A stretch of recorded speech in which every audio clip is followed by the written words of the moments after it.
All right. Oh my goodness. There are a lot of people in this room. Have you noticed? What's nice, I've got these bright lights up here and I can't hardly see you, so that kind of helps a little bit. So, all right, well, I am really excited to be here and to get to talk to you all about the intersection of two of my favorite things in the classroom: pirate teaching and technology. And they blend so well together, and there's so many cool things that we can do with them. And so that's what this is going to be about. If you've got devices, there's going to be a handful of things that you can do with them. Laptops, Chromebooks are probably going to be easiest, but if you have an iPad or a tablet or a smartphone, there's a lot that you can do with that too. This is the home base for our presentation. So if you go to ditchthattextbook.com/pirate, I've got links to everything I'm going to talk about today. So if this ever happens to you, if you go to a conference and then days or weeks or months later, you're like, what's the thing that guy was talking about? Because I really want to use it, I just can't remember what it's called. Yeah, that's going to be there. So that's hanging in there, ditchthattextbook.com/pirate. Not a secret link, nothing that, you feel free to share it, bookmark it, whatever you'd like. So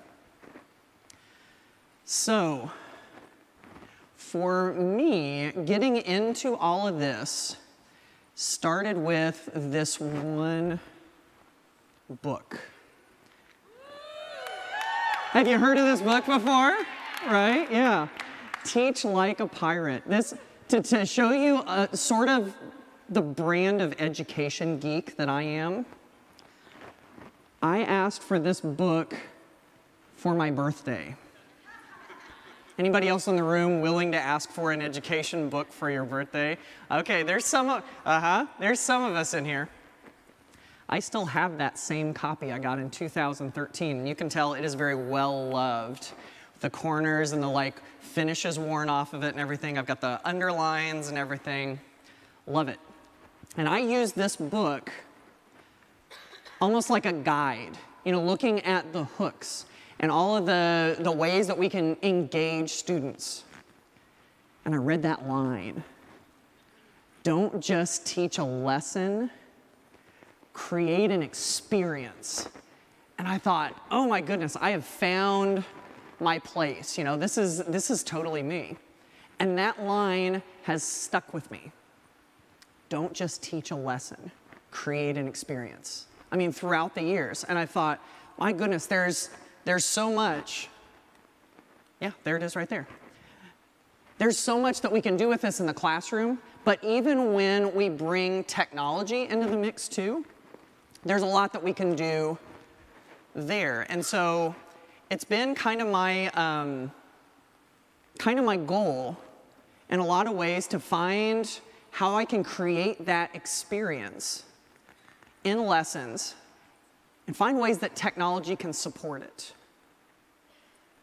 And I'm not talking about those ways where you take your lesson plans and you sprinkle a little bit of magic techie fairy dust on top of the lessons you already do. You all know what I'm talking about? It's like when we take those lessons that we've done for so long and we think, oh, I'm going to just add a little bit of technology to it, and that'll make it even better. Doesn't always make it that much better, and the learning doesn't always change, right? So I'm looking for ways where they blend well, student engagement and technology. And so that's really what the heart of this whole presentation is. And I also want to tell you that's the heart of a new book that I'm working on right now with that exact same title, Tech Like a Pirate, coming out hopefully by the end of 2019. I'm working on it right now. You can applaud, that's fine. Woo! Yeah. Working on it right now. I'm about halfway through the manuscript right now, so I am cranking it out as fast as I can for all of you. So how can we do that? What can we do to combine technology together with that student engagement to not just teach a lesson, but create an experience? That's what we're going to look at here. So one of my first, easiest, favorite ways to do this is not a super high-tech way to do this. It's a quick win. It's something you can do on your devices right now without even having to sign up for an account. And it uses this super cutting-edge Google tool that I bet you probably never heard of before. Google Maps, right? Everybody gasp. Google Maps. Maps on a computer? This is like sorcery. What are you talking about? Yes. And so what I've got for you here is a piece of Google Maps that I bet a decent amount of you already know about, that I think is vastly underutilized in the classroom. And of course it has to, oh my goodness, I just had my life changed. Has anybody else seen this yet? Oh my goodness! Can we all just stop what we're doing for about 5 minutes here? Like, I'm gonna go play this, I'll be back, okay? Whoa. I know what I'm doing tomorrow, tonight, right after this presentation. Okay, so in this, again, like I said earlier, this is probably something that a lot of you know about, but I'm still gonna show it to you because there's a lot of ways, cool ways that we can use it. Show of hands, how many of you are familiar with the Yellow Pegman? Oh, wow, it's like half, maybe a little less than half. All right. Whew. For those of you that don't know about this, this is gonna be fun, okay? All right, so here's what you do with the Yellow Pegman. And again, if you know about this, I promise we're gonna show you how to take it to the next level. We take the little Yellow Pegman, we click and drag him onto the screen. Did you notice how a lot of those streets turn blue? That's where you can drop him. Don't you love how he dangles too? Isn't that fun? He likes that, it's okay. So we're gonna take him right over here near the convention center. We're gonna drop him. Watch what happens. Right? That's not the convention center, that's my hotel. Whoops, let's go someplace else. My computer clearly doesn't think that we're here. Let's just drop him right about here and see what happens. Right? Some of you are like, we're going to the La Quinta Brewing Company. Thank you, Matt. Yes. So what we've got here is Street View. And what's cool about this, if you drop the little Yellow Pegman in the right place, I'm actually going to re-drop him. We may end up someplace else. I hope that's okay. No, that's not okay. So we're going to re-drop him onto the street. You see that blue line? There we go. And so now we can see life from down here on the street.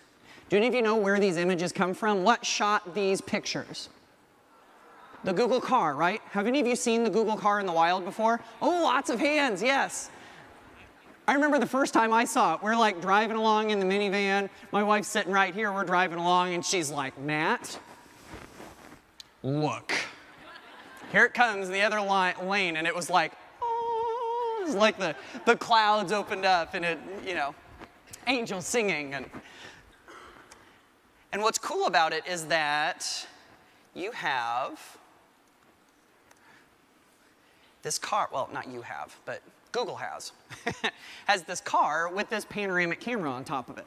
And they drive it around, and it automatically shoots these panoramic pictures.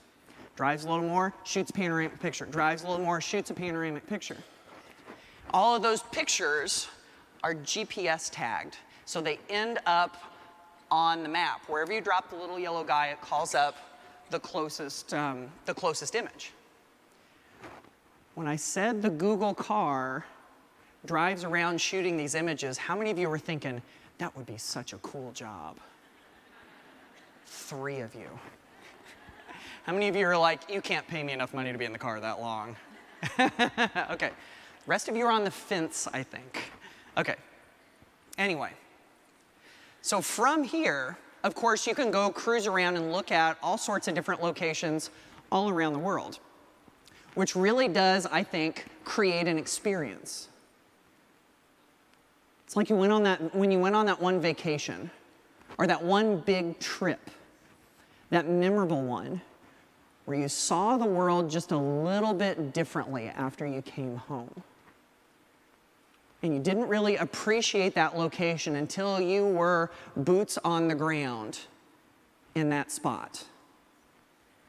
And since we can't take kids all over the world, sometimes we can't even take them all over the state, here, then maybe this is the next best thing, is to give them this 3D first-person experience.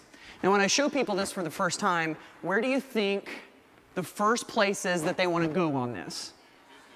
Their house. Yes, exactly. So, I want to give you just a couple of minutes, if you've got your devices out, and if the internet is working, because I know that's a thing, feel free to go to Google Maps, just maps.google.com, drop the little yellow guy at your house. If you've seen your house before, drop him someplace else. Maybe someplace you want to go on vacation. Someplace that you study about in your classes. I would suggest maybe you even drop him someplace outside of the United States. That's where it really gets interesting. So I want to actually give you a few hands-on minutes here to go play with this. Even if you've played with it before, go check out someplace new. That's the beauty of this tool. Then we're going to talk about how you can create this into an experience. So I'll give you just a couple of minutes. And if you don't have a device, I'm going to cruise around up here to a couple places.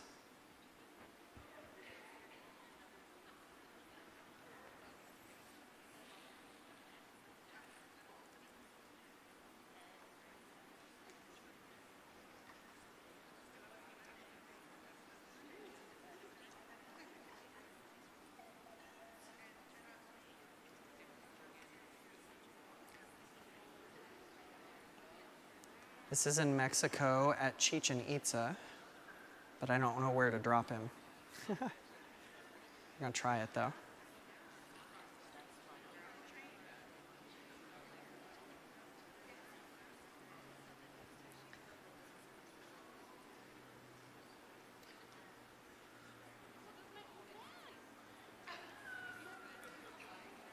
I'm gonna go to Times Square up here next.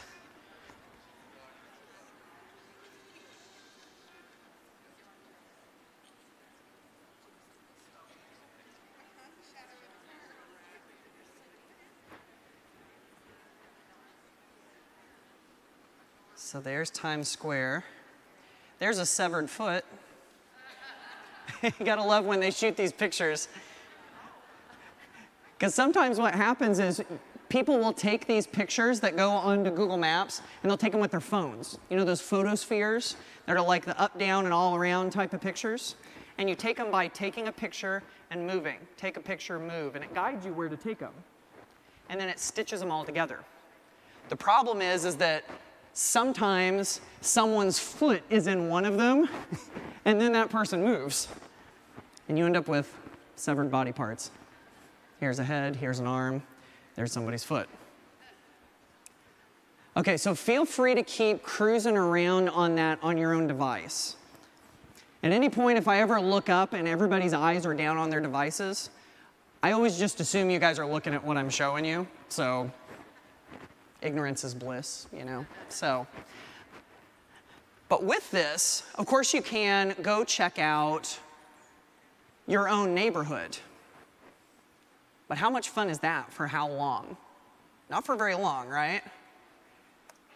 The power of this, of course, is when you take students places that you can't go on the bus. Like, for instance, the Eiffel Tower. Let's come over here. Drop our little guy. There it is. Isn't that amazing? And so think about this for a second. This can create an experience by helping kids see what it actually looks like on the street, right? It's not bad to put it up on the screen like this and to show them. But it gets even better when they can put it on their own device. Because now what do they get to do? They get to go explore, right? Imagine your students have their devices right in front of them. You have them go to Google Maps, drop themselves down next to the Eiffel Tower, and you say, okay, go cruise around Paris for about 10 minutes. I mean, just the simple fact that we can say that is so cool. And so what do? Some of them take off downtown and they're looking at like the buildings. They're like, whoa, we don't have buildings like this. They're studying European architecture. They take off down a different road and they're going, whoa, those double-decker buses, that's like wild. And what's up with all these scooters? They're noticing cultural differences. Then they take off down a different road and they're seeing all the different plant life and they're going, well, that's kind of cool. And they might even look at the date right up here and go, June. How similar is that to June here in the United States? So then you have them close up all of their devices and you get together and you talk. All right, let's talk about, what did you see? Is there something that's similar to the United States, different from the United States? What surprised you? And what's cool is that whenever kids see different things on these images, because they're all going different places, aren't they? They've all seen different things, so they all have different answers to that question. You put it up here on the screen for everybody to see. The conversation is very one-dimensional. But as soon as you let them go explore, now all of a sudden there's different insights from all the different places that they went on the map.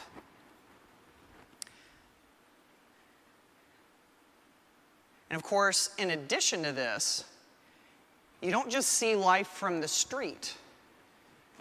You can also go tour insides of buildings. So now these are like on-demand virtual field trips. Talk about an experience, being able to actually see what's going on inside of a famous place. Like for instance, there's a lot of the White House that you can go tour just by dropping the little yellow guy down on the White House. But one of my favorite ones is Alcatraz. Remember, I'm from Indiana, so this is like a faraway destination to me. But it's cool. I mean, you take the little yellow guy here. This is going to sound kind of weird, but folks, I'm taking you to prison. Welcome to A Block. Right? Isn't that amazing? Oh, I love that reaction, by the way. And so now we can check things out inside the different cells. You can even zoom in on things. You know, students zoom in on the toilets and stuff because they're weird like that, you know. But then we come down the hall just a little bit and look what we can see. This is my favorite part about this part. Have you ever been to a museum before and you didn't know exactly what you were looking at until you looked at the poster or the little placard on the wall? If you zoom in on this, you can read this poster. And this one talks about the escape from Alcatraz. Shows you the route, under the cot, between the walls, across the roof, down the drain pipe.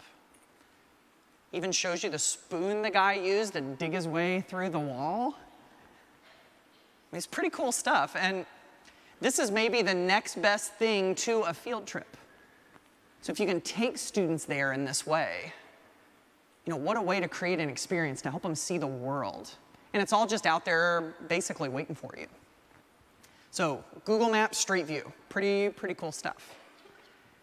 Now, I've also found you can kick this up to another level. So if that Google Maps Street View thing was the new thing for you, go keep checking that out. But if you're like, oh, I already knew about Google Maps, no big deal, right? Let me show you how you can take it to the next level. And it's by having your students create one of these. Because you see, Google Maps Street View loves Screencastify. Any of you Screencastify users in the house? Okay, several of you, very good. Screencastify is this great tool that lets you record what's going on your screen. You can also record your microphone. And so what do we do here? We bring up one of those Google Maps Street Views. We turn on Screencastify, and all of a sudden now we have a virtual walking tour. And your students are the tour guides. So imagine if we were studying Paris. Go back to that example. And we go, okay, students start up this recording and they say, welcome to your virtual walking tour of Paris. I'm your tour guide. Our first stop is the Eiffel Tower. So one student reads off of a script or goes down some bullet points of what they want to cover. The other student is using the mouse or the touchpad and they're moving around on the map. So on the screen, things are moving around. One student is talking, they're narrating the tour. Then they back out and they go to another location. After they've said, you know, the Eiffel Tower was built in this year by this person, it's made totally out of this, and then we back out and we go to another location. The next stop on our walking tour is the Arc de Triomphe. Drop them down there, give some more facts, pan around. Of course, the great thing about Screencastify is once you're done with that video, you know where it saves it? Google Drive, that's right. So if you are a school that uses Google Classroom, super easy way to have students turn that in, right? I will argue that you could have your students create a virtual walking tour or some sort of screencast video just about as simply as they can making a Google Doc. Create it with the Chrome extension, you record the video, turn it into Google Classroom. Boom, boom, boom. And of course, if you want to find out how to use Screencastify, you can go to screencastify.com. Good enough? Y'all still out there? Woo! All right, cool. Here we go. Let's go to the next one.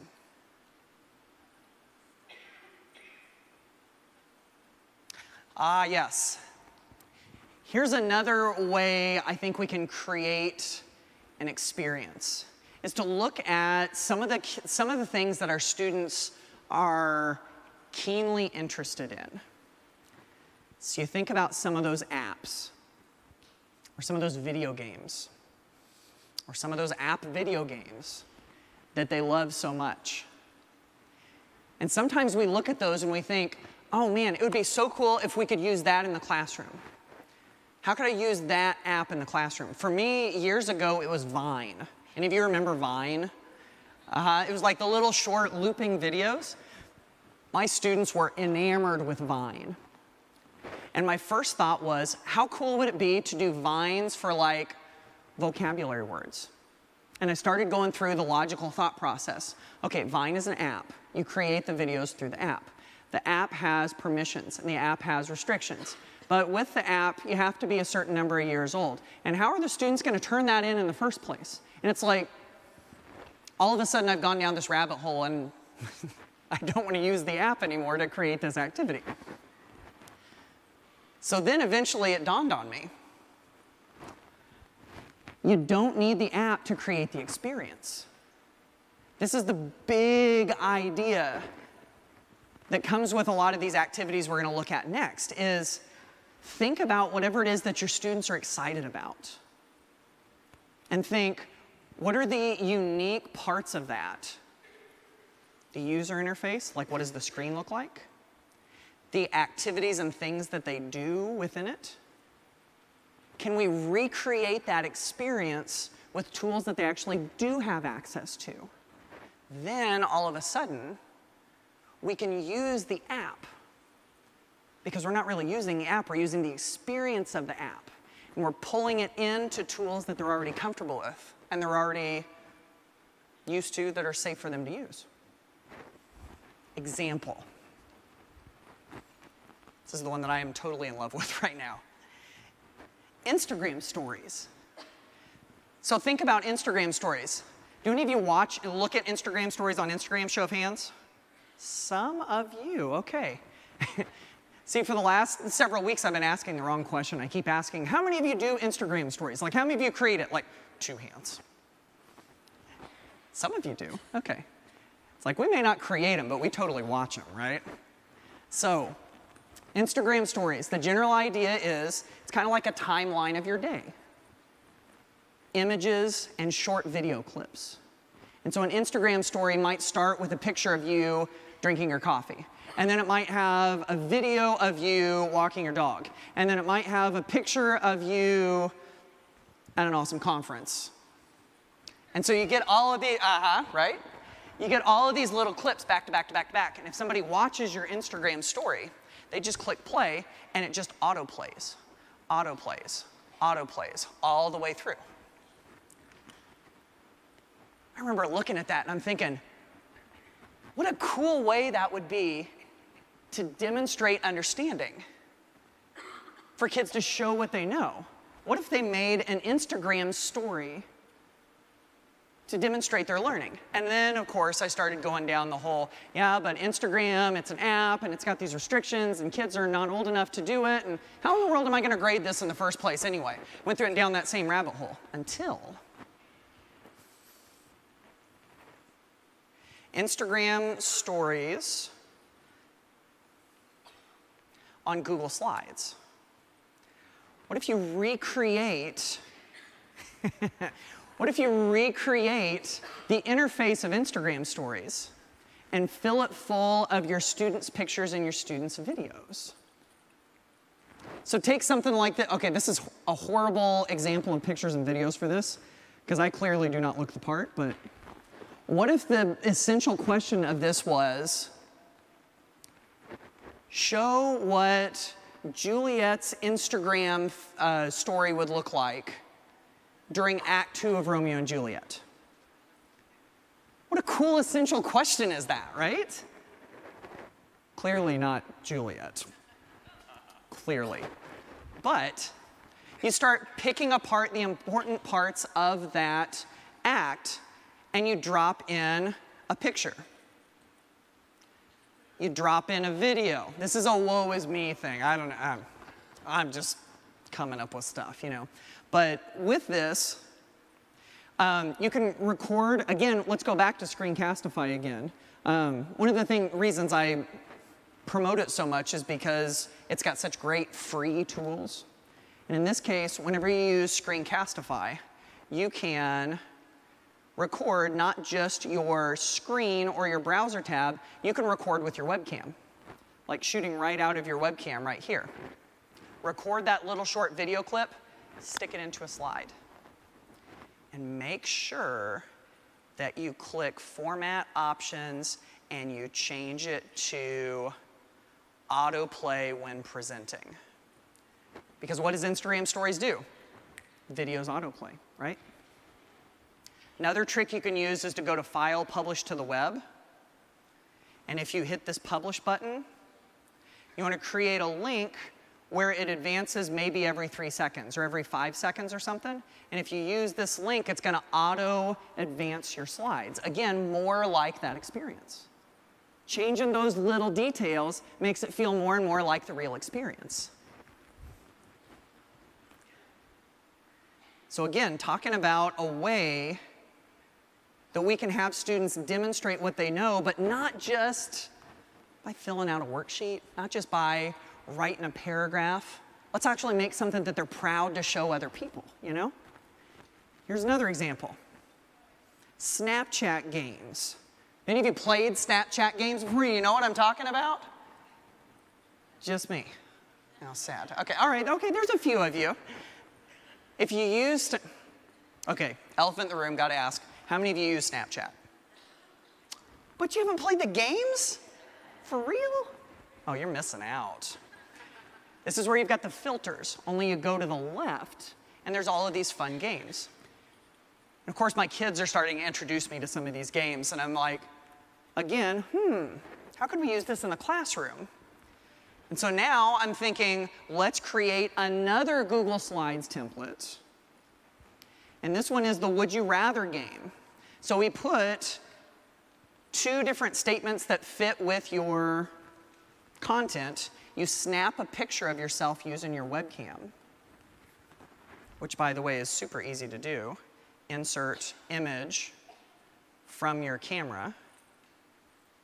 So you do that. Stick in a picture of yourself either pointing to the one at the top or pointing to the one at the bottom. Text box at the bottom lets you describe why you picked that, which deepens the critical thinking just a little bit. My face win. I sat through a long staff meeting. Can you sympathize with that one? Or a student stays in the bathroom for 1 hour. I'm like, really? Really? So you put the prompt down here and they record a picture, they snap a picture that has to do with how they feel about that statement related to what we're learning. Do any of you have strong feelings about the Oxford comma? Yes. Yeah. It's like you either are staunchly for or against it or you have no idea what I'm talking about. It's like one or the other. You drag the circle onto your choice and again, take the part at the bottom. This is me. Use the Oxford comma. Why? Because commas save lives. Let's eat grandma is not the same as let's eat comma grandma.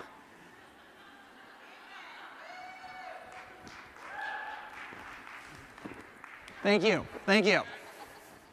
That's my TED Talk for today. I hope you enjoyed it.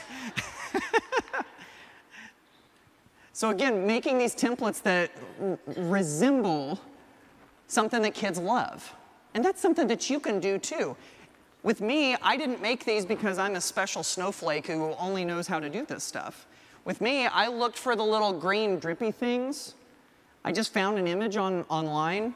I used the word art to create the would you rather to make it look like the way it does on Snapchat. Purple rectangle, green rectangle. Boom, we're done, you know? One more. This is probably the big one. I'm going there to Fortnite, because you know your students are, you've got some of them that are like totally fixated with Fortnite, right? And if you've played Fortnite, I have found that you drop in at the beginning and you have a choice of all of these parts of the map that you can drop in at, right?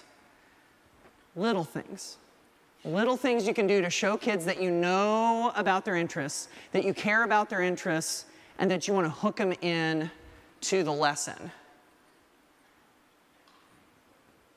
That's the Fortnite choice menu. How cool is that? This was created by a guy named Tom Spall, who's a tech integration guy down in Brenham, Texas. And so he grabbed the map from Fortnite, and each one of those little circles is an activity students can do. It's a choice board or a choice menu. You know, we give them these options, and then they click on it, and then it takes them off to the file that they need to create the activity. Again, just a little hook. P.S. He has a template that you can use in the links at ditchthattextbook.com/pirate. I take you over to his site. You can go grab it. You can go use it yourself. You're welcome. And, sorry, I've been kind of like harping on this all day. Forgive me if you've heard this already. Do you have to pay teachers for this one? No, because he makes it available for free. There you go, right? All right. Marcia likes it. Speaking of ideas that you can get for free, I did want to mention this real quick. I do have a blog where I'm sharing ideas just like the ones that you've seen here on a really, really, really regular basis.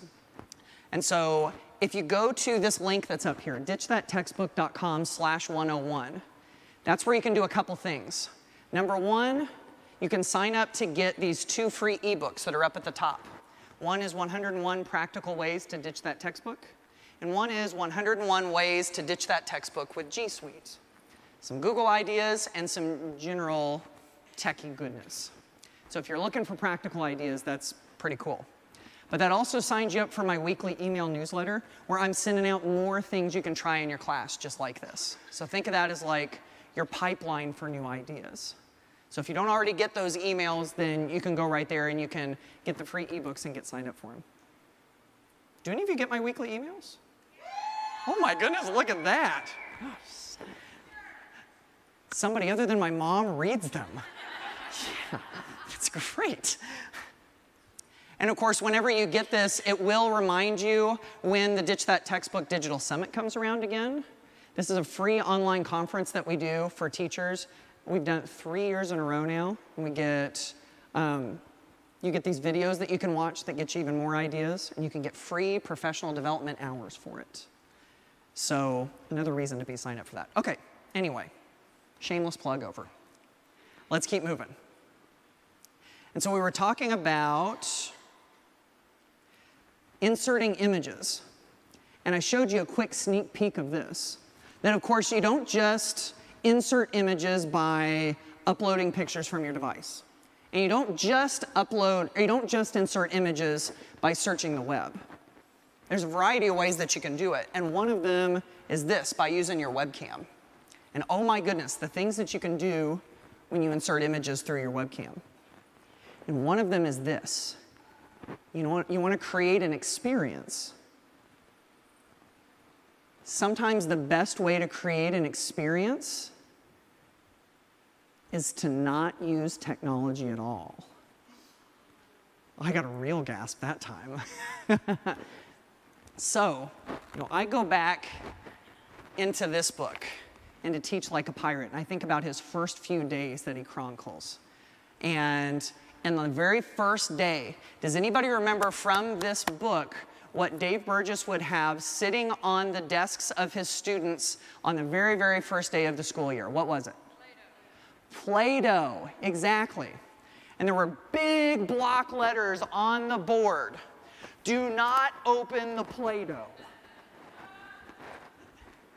How many classes do you walk into on the very first day of school and the words, do not open the Play-Doh, are on there? And so they start to create things out of Play-Doh that represent them, that represent their summer. And they go totally non-tech. And it's an experience. But what can you do after that? Let's take an activity like that and let's amplify it a little bit with the technology that we've got. Take that Play-Doh creation and take a picture of it with your webcam. Stick it into a slide presentation. Are any of you familiar with the whole idea of shared slide presentations? Where you make one slide presentation for the whole class? Yep. And you share a link to it, and all the students come into that slide presentation, and each one gets one slide. You could give them 2 slides, or 4 slides, or whatever. One slide is probably the easiest way. And they go to their own slide, and they go to Insert Image. They fire up their webcam. In fact, I'll show you what it looks like real quick. Insert, image, camera. Boom. There it is. And there's my webcam right there. And so they take their little creation. We'll just use my clicker. Or the rotating Q logo. No, it's over here. That one. There we go. Now we'll just do this. They take their little creation and they take a picture of it. Snap. And they insert it. And now they've created something with their own 2 hands, with their senses. Think of all the senses that Play-Doh uses, right? You've got the touch, obviously. You've got the seeing. Is there a clear smell sense when you use Play-Doh? Right? Exactly. Now you're engaging their senses. They're creating something. And now they've taken it and they've put it in here, and now they can write about it. And now they can go around and see everybody else's creations. And they can add comments on each other's stuff. And now what have we done? We've blended reality with the digital world. Because do we want to do every single thing we do in a class with technology? I don't. There's the screen time concerns, and there's just the ability to use the engaging senses that we have, and yeah. It's not all about technology, obviously. So if we can take some of those experiences and blend them together like this, that's a whole different route that we can go. For instance, I did a workshop with teachers in Arizona in January, and we were talking about creativity and ways to infuse creativity into the classroom. And so what we did was we took a sheet of aluminum foil. Pretty low-cost activity here. You take a sheet of aluminum foil and you have them form it into something. You don't want to go out and buy a whole bunch of Play-Doh? Go buy yourself some aluminum foil. Give them a sheet of aluminum foil and they form it into a duck, or they form it into a heart, or they form it into any variety of things. And then what do? We take a picture of it, we stick it on our slides, and we start to share what we've created and why we created it that way. Blending the two together. Lots of cool ways to do that. And that will create an experience too. Okay, this is one that I want you guys to try if you've got your own devices, okay? This will work really well with laptops, and it'll work really well with Chromebooks. This is like what I was saying earlier. The tablets may or may not work, but we'll give it a shot. This is a fun activity that a teacher in Missouri named Laura Steinbrink and I kind of cooked up together. We're not the first ones to do it, but we did write a blog post about it together, and it's called Caption This. And it uses that webcam that we were talking about earlier. And so here's what I'd like you to do, if you would, is if you're on ditchthattextbook.com/pirate,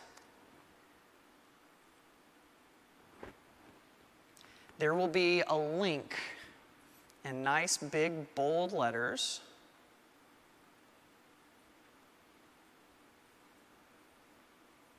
when you really need something to load. What happens? Hey, there it is. Okay, boom. There it is. Click here to create a Q19 Caption This image. So here's what I'd like you to do. We're going to click on it. Again, if the internet doesn't cooperate, the internet doesn't cooperate. That's okay. But we're going to make a copy of it. And you can do this by yourself, or you can do this with a partner sitting next to you or a group of people, however you want to do it. But Caption This is all about this idea. We're going to take a picture by inserting an image from the camera. Here's our webcam again. There we are. I'll slide over this way so we got the Q logo. Oh, there's light in my face. Come over here. There we go. Yay! There's my picture. I'm going to insert it. I'm going to make it nice and big. This is what you want to do too. We're going to make it full. Oh, that's scary. Yeah. So if you've noticed, I have sprinkled some things on the sides for you.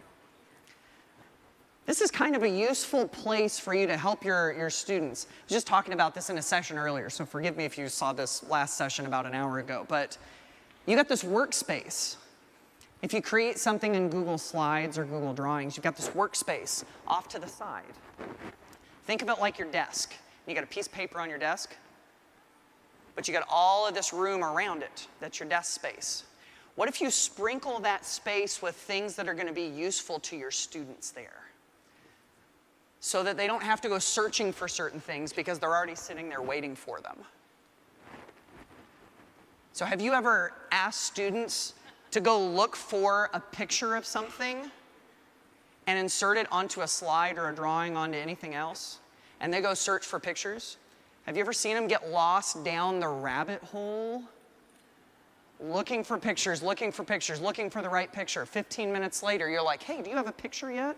And they're like, I'm close. Almost got it, you know? If we sprinkle them along the side here, so I create this drawing with some of the stuff, assign it to them with the make a copy for each student option in Google Classroom. Now all of a sudden, they're able to take that template that I created and they can add some stuff to it. So in this case, here's what we've got. We've got some Q logos. We got a Ditch That Textbook logo. We got a Spring Q logo, and we've even got some palm trees with a transparent background.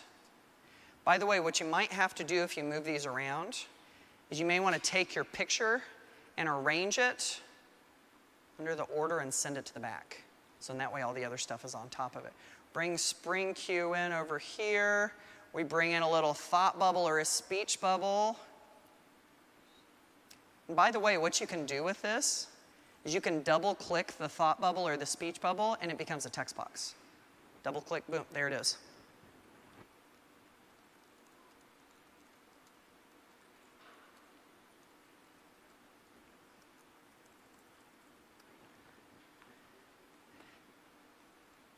this is the heart of the Caption This activity.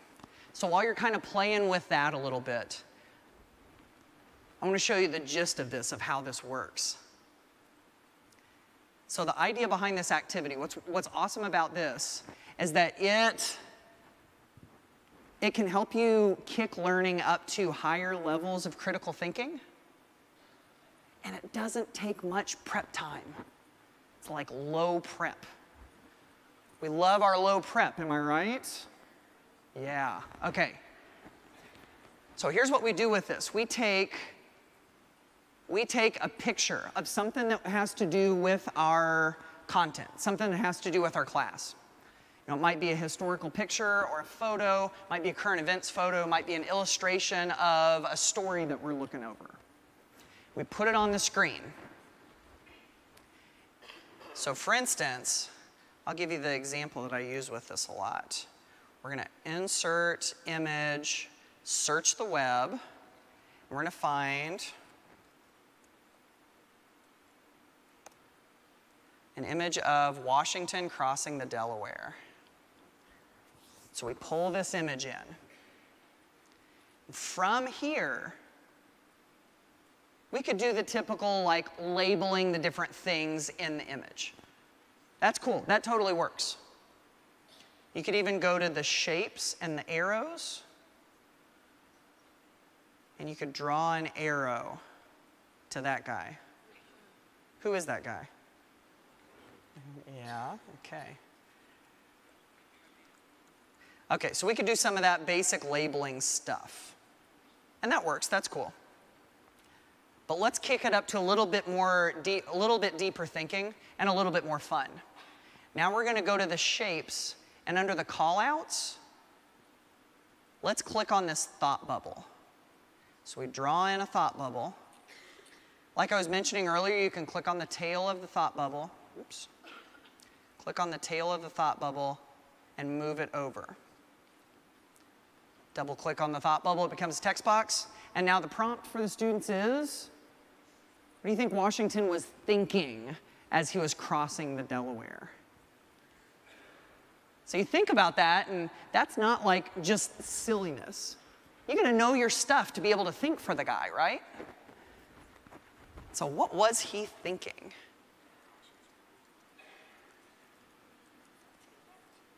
Are we crazy? Now, let's take that same prompt and let's add it to somebody else over here. What about this soldier over here? What's he thinking? So now what are we doing? We're looking at perspective. We're looking at events from somebody else's perspective.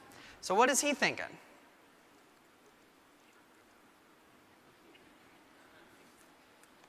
Can't feel my toes. So now we've got these captions, so to speak. This is more like speech bubbles. We can even give it a third layer, and this takes it even deeper into the critical thinking. Let's draw a little text box down here, and let's justify our response. Why do we think that they thought this? I think Washington was thinking this because ... And so now we have students answer that question. And now, again, we're going a little bit deeper. And what's fun about this is that they can be goofy with those thought bubbles. They can write stuff like, I can't feel my toes, as long as they can justify it. So down below, I think he wrote that because the temperature on that day was about this many degrees. Now they show that they've actually learned something, they've connected it to the image. And again, you can have lots of fun with this. Now, of course, it doesn't have to be a picture like this one. It could be a picture that students take themselves. Stick that little thought bubble on there, and now they're doing some reflection about what they just learned. Now, what do I think about it? What am I struggling with? What's easy? Wide variety of stuff that you can do with that. All right. I'm just curious. Show of hands, how many of you have actually been making one of those drawings by taking a picture and sticking it on there? Has anybody been doing that? Oh, yes. All right. If you've made one, by the way, file, download it as a picture file, And please share that to Twitter and tag me in it. I would love to see it, yeah? Nice, all right. And some of us already think that way anyway, don't we, right? Yeah, so I'll put my Twitter information up there in a little bit, so.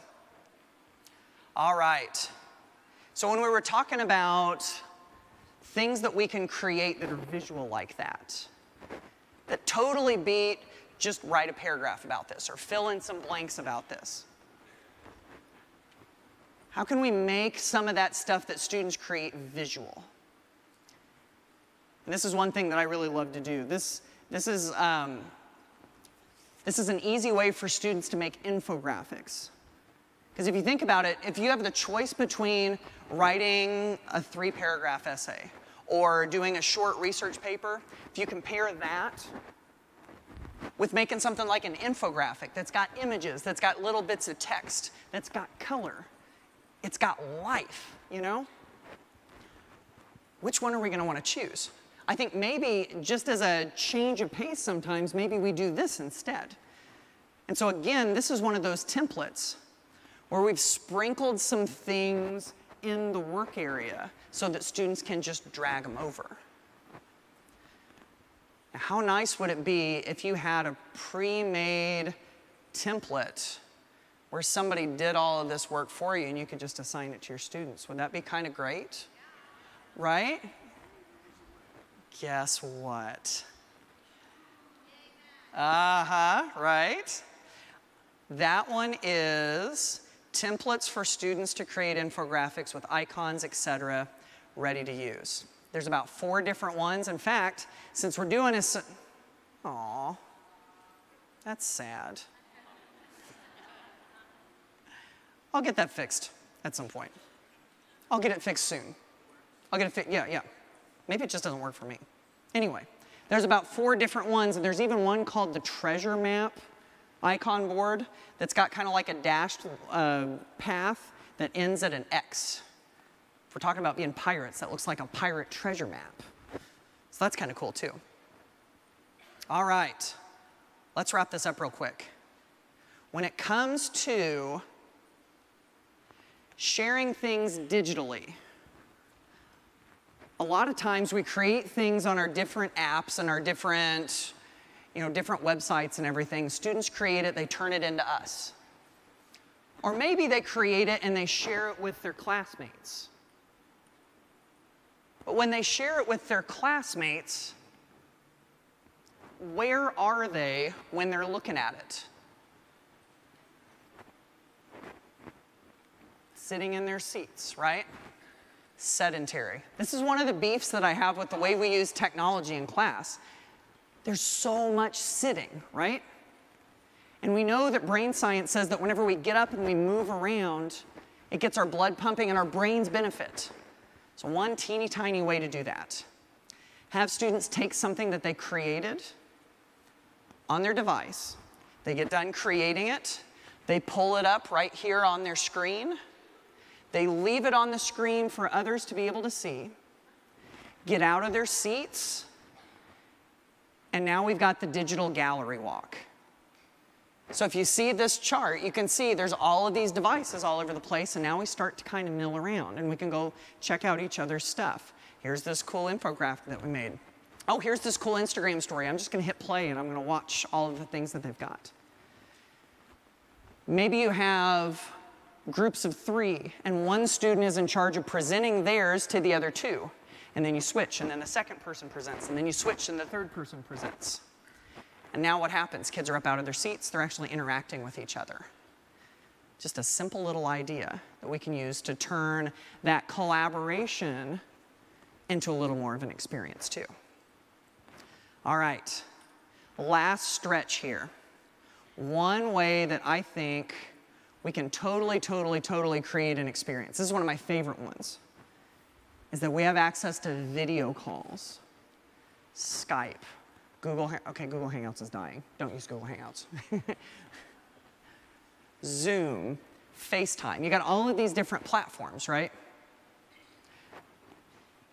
And really, all we've got to do is find somebody that can be on the other end of that video call who can speak to our students, who can share their experience and their expertise.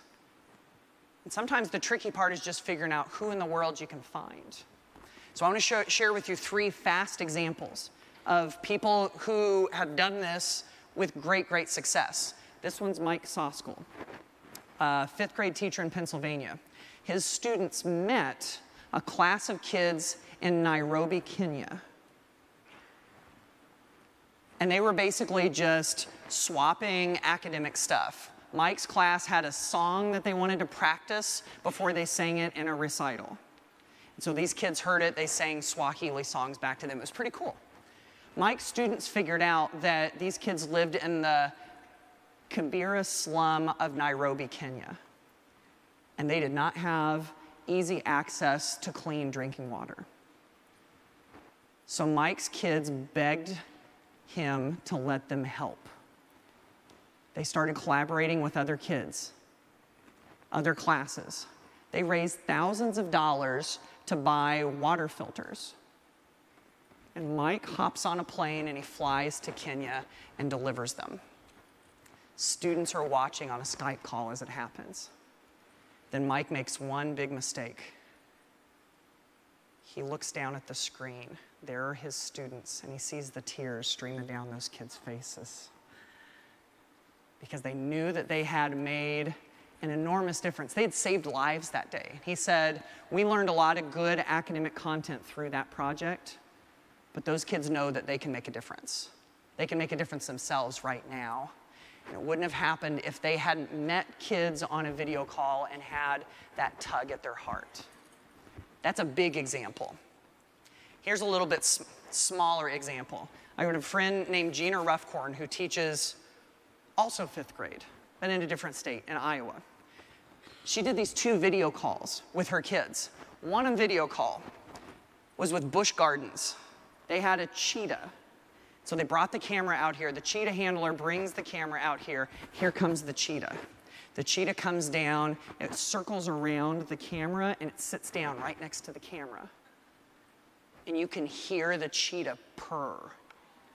You know, they have those like great big lungs. The cheetah purrs. They send like a feather down a zip line, and that cheetah takes off. That cheetah runs, and the kids are like, wow, this is amazing. And the person from Busch Gardens says, this is why we need preserves like this, so people can experience animals. And the kids are like, yeah, we need preserves. This is the best thing. Everybody needs to see cheetahs.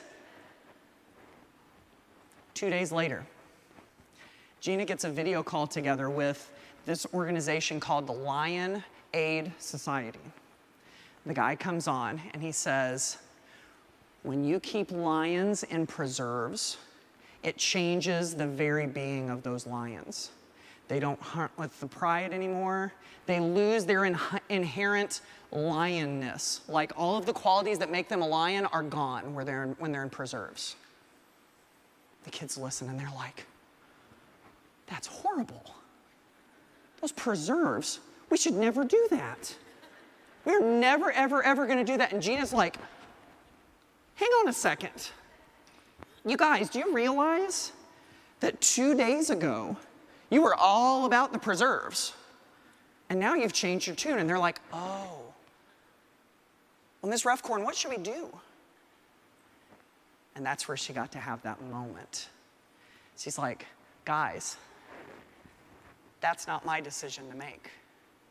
That's your decision. You're the ones who are gonna take this into the future. You're gonna have to make tough calls like this, and there is no clear answer. You have to figure it out.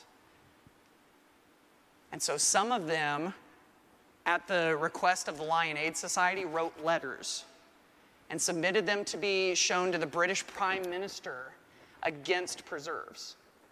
And then some of them wrote letters in favor of the preserves in Busch Gardens, and they actually sent them out. And they actually seriously learned through that activity about making a tough decision and about those issues, because they actually got to see it in person. So if this sounds like something you're interested in doing, there's a great resource I'll tell you about just as I wrap up. One of my favorite ones for finding calls like this. SkypeInTheClassroom.com. SkypeInTheClassroom.com is a database of thousands of teachers that you can get your class connected with so your classes can interact. Hundreds of guest speakers who are passionate about talking to kids like yours, and then dozens of free virtual field trips. Yes, I said free virtual field trips. Skypeintheclassroom.com. Lots of ways to not just teach a lesson, but create an experience. And of course, technology can totally help us with that. So I hope you all had a good time. Hope you got something. Have a great rest of your conference. Thank you so much. Thank you.